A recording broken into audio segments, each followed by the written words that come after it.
Gue tuh punya cita-cita punya acara TV. Lagi? Ya, demi Allah, kalau berdua sama lu.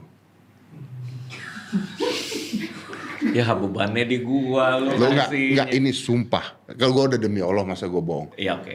Karena base-nya pada saat gue punya acara berdua sama lu di Trans. Di Trans? Iya dong. Di CXO. CSO. Tapi kan itu kan by Trans kan. Iya. Nah, gue tuh kangen banget acara itu sama lu Yang berdua. bener. Iya. Karena menurut gue itu acara very simple. Iya bener. Kita ngalor ngidul nggak jelas tahu. Enak banget berdua, nggak ada bintang tamu. Iya. Ngobrol, tapi bertahan lama banget tuh acara. Gue tuh selalu ngerasa, aduh Om Ded bakal nyambung sama gue nggak ya gitu. Iya kan?